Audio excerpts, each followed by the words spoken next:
Hey guys, Smitty here with Just Piddlin BBQ. Today we're going to be doing a boneless pork butt. We're going to be doing it on the Yoder Smokers YS640 pellet smoker. And we're going to be doing this for a special occasion. I'll explain more, so stay tuned.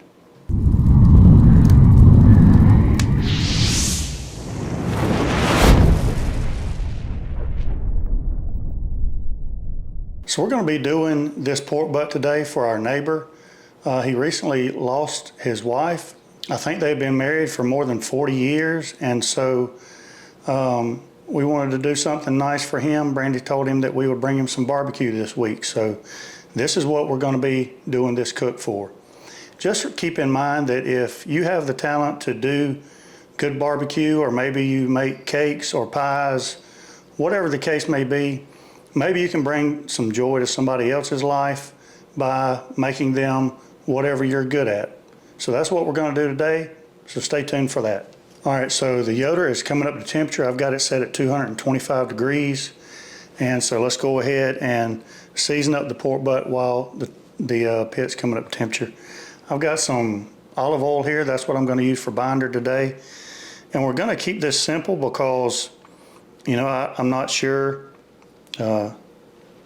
He may like some flavors, he may not like others, so we're going to keep this really simple, and we're just going to season it with the barbecue rub, and that should be pretty good.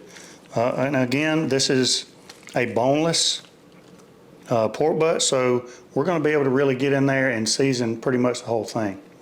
This is almost an 8-pound pork butt, so I mean, we are going to give it a pretty good bit of seasoning because it's a lot of meat.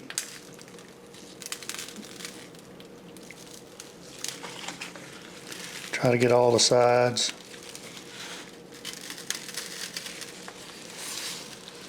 On the end where the money muscle is.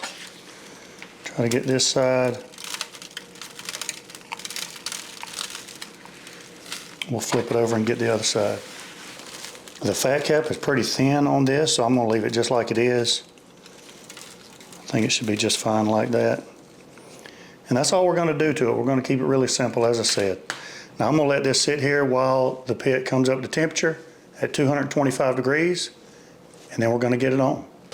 All right, so we got the Yoder up to temperature. Now we're going to put it on.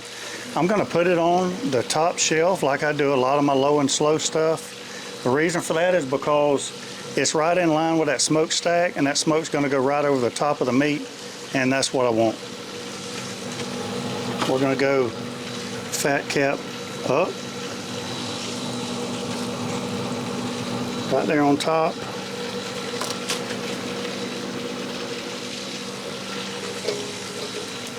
Get the lid closed, let the Yoder do its thing, and put some smoke flavor on that pork butt. All right, so we've had some developments since I last filmed. This is the next day, okay? Now let me explain what happened and why we're doing it this way.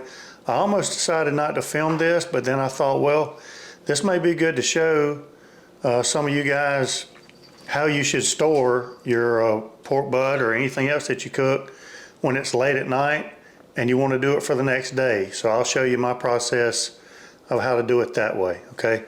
But first, let me tell you how the rest of the cook went. We were at 225 for about 5 hours. And then when it reached 165 degrees internal temperature, I wrapped it in 2 layers of tin foil, as you see here, and then increased the temperature on the pit to 275, and another couple of hours until right on this one, it reached around 205, 206 internal, and it was probing very tender, so I went ahead and pulled it, okay? That's all we did in the cooking process. Now, once I brought it in, I just set it on the stove just like this in this pan and let it cool. And as we were going to bed, I just put it in the refrigerator, and that brings you to this point here. All right, now we're going to open up the tin foil. I haven't even looked at it since last night. Open it up, see what it looks like, and then we're going to start pulling it apart. Now, for this, and because it's cold, I like to do chopped better than I do pulled. So this is going to be chopped barbecue. Oh yeah. We've got nice color. We've got a nice bark on here.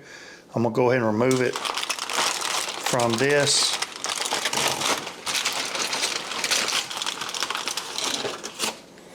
And set it on the board.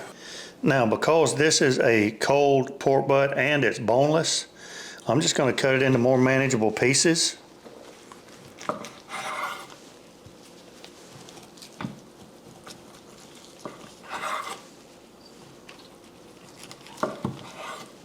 Just like that.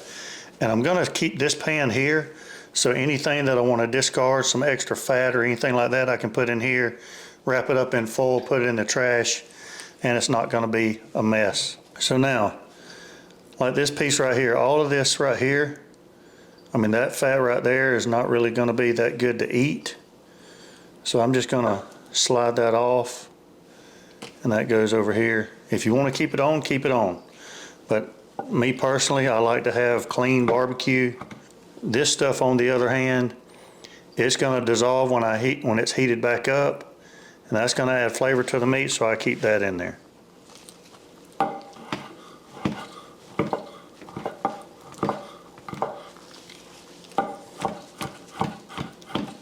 Alright guys, so for this part I forgot to turn my microphone on, so apologies for that, so I'll just kind of walk you through it.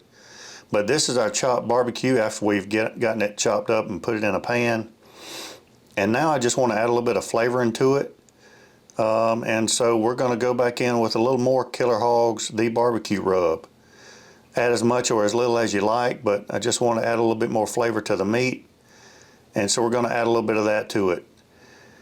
And now, because the meat is cold, it has kind of soaked up all of the juices. And I want to make sure that this is really moist barbecue. And so I'm going to use something that my mom taught me when she owned her barbecue restaurant.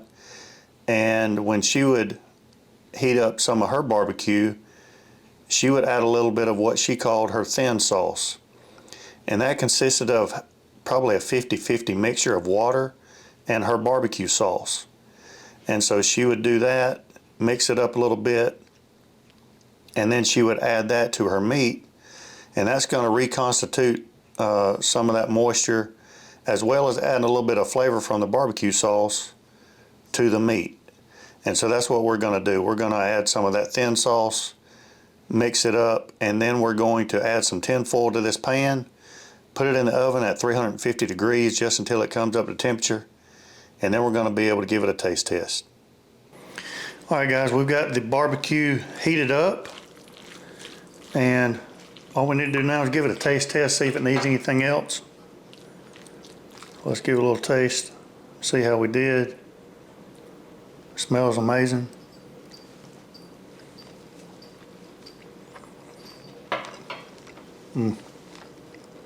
Great smoke flavor on it, but you can still taste the pork, which is important as well.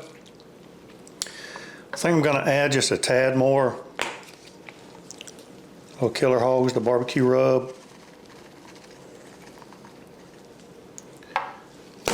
Get that mixed in. And then we're going to make some individual pans for our neighbor.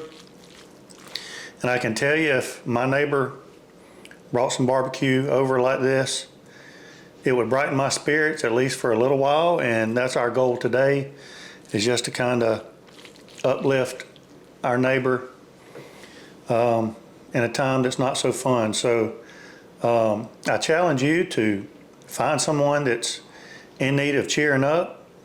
Make them some barbecue, make them a cake, make them a pie, whatever you do. Do something to uplift somebody else.